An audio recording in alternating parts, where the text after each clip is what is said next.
clearly showed us how devastating wind can be, even if you don't live in a high wind area. It often does the most damage where you might least expect it.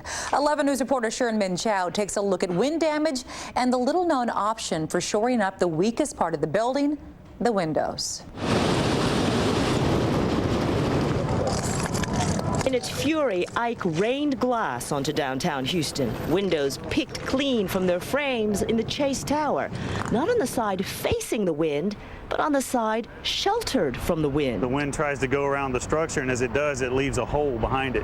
And that hole, you have vortices and a lot of turbulence. That turbulence, like a mini tornado almost? And it causes the suction to pull the windows out. Oh, yeah. Today, windstorm engineer Darren Conrad does a little detective work for us. This is definitely not the work of roof gravel. First, there's none on the ground. Second, small windborne debris typically strikes 30 to 60 feet off the ground. The damage field is much larger here.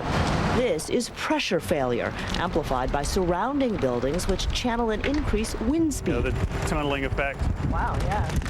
It picks up right here. And downtown Houston isn't even in a windborne debris region.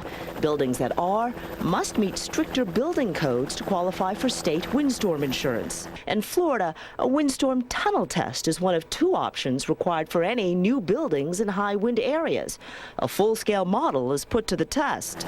At Chase Tower, replacing the contents and the windows will cost at least $5 million. Not to mention the damage on the street. Wow. A solar charger took a hit. So what options are there to protect your business or your home? Labor-intensive plywood or shutters are the best known options. And there is also security film. It's applied to the inside of existing windows. The goal to keep the opening, not the glass, intact.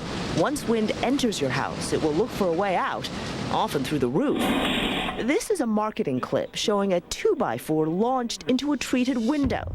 Proper installation of the film is key. The only other options are impact glass and shutters, and those are going to cost between 5 and 10 times more.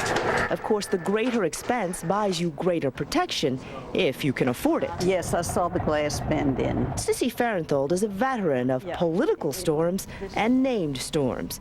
She had the film put in 24 hours before landfall, then rode out Ike in her 18th floor condo near West University. The rain was horizontal, and the windows held, the door held, but the water came in underneath. Her neighbor below didn't fare quite as well. For those who live in high wind areas, stronger measures may well be preferable. But further inland, if there were film on this, would you think the likelihood they would have at least protected the contents? Of course, I do. If they would install it correctly. The proper perspective, not to keep the window picture perfect, but to keep the wind out. Min Chow, 11 News.